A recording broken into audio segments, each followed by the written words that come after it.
Oh my God, Turu Turu love. वाचना बद्दल तुरु love वाचणारे भरपूर सारे लोक इथं आहेत, आय नो. आणि त्यामुळेच तुमच्यासाठीच एक खास सेगमेंट आपण सुरू केला आहे, ज्याचं नाव आहे वाचताय ना, वाचायलाच पाहिजे.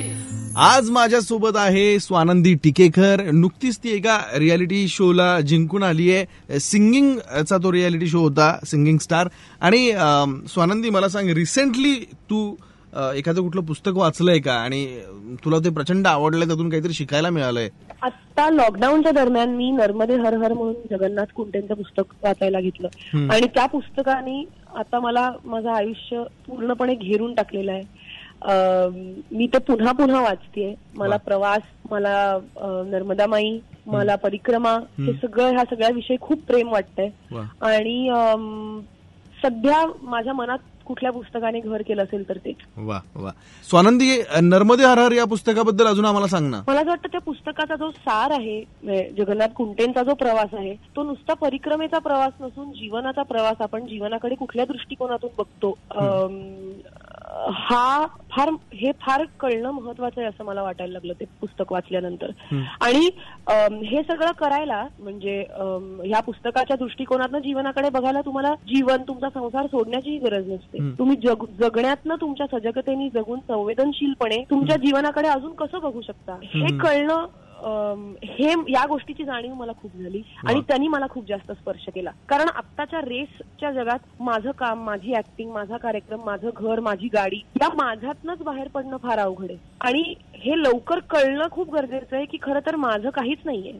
हे सगळं जे कोणी जग चालवतोय हे त्याचंच आहे. त्यांनीच आपल्याला हा संसार दिलाय, त्यामुळे तोच त्याचं बरं वाईट करणार आहे. त्यामुळे ज्या क्षणी तुम्हाला लक्षात येतं की तुमच्या कंट्रोलमध्ये काहीच नाहीये आणि तुमचं काहीच नाहीये, त्या क्षणी तुम्ही या सगळ्या स्ट्रेसमधनं मोकळे होता आणि तुम्ही जास्त चांगलं परफॉर्म किंवा तुम्ही जास्त चांगलं जगू शकता. वाव. मला सांग, जसं तू सांगितलंस की नर्मदे हर हर या पुस्तकामुळे तुझ्यावरती खूप परिणाम झाला, खूप फायदा तुला याचा झाला, तर ज्यावेळेस सिंगिंग स्टार ही कॉम्पिटिशन सुरू होती त्यावेळेस तुला याचा काही फायदा झाला का?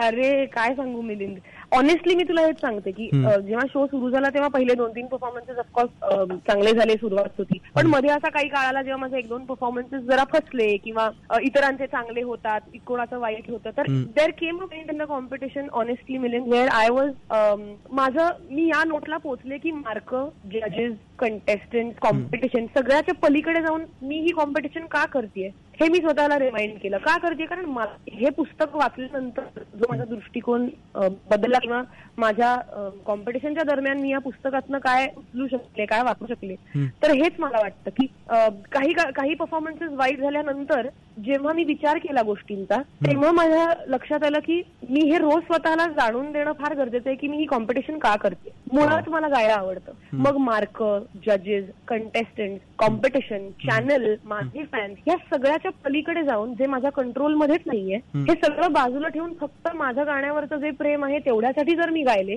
तर माझ्यासाठी तेच जिंकल्यासारखं आहे. आणि ऑनेस्टली ते करायला लागल्यापासून माझ्या लक्षात आलं की माझं गाणंही आधीपेक्षा चांगलं होऊ लागलं. Wow wow, great. Thank you so much Swanandi आमच्याशी बोलल्याबद्दल. आणि पुन्हा एकदा पुनश्च तुझं अभिनंदन सिंगिंग स्टार ही कॉम्पिटिशन जिंकल्याबद्दल. वाचताय ना, वाचायलाच पाहिजे.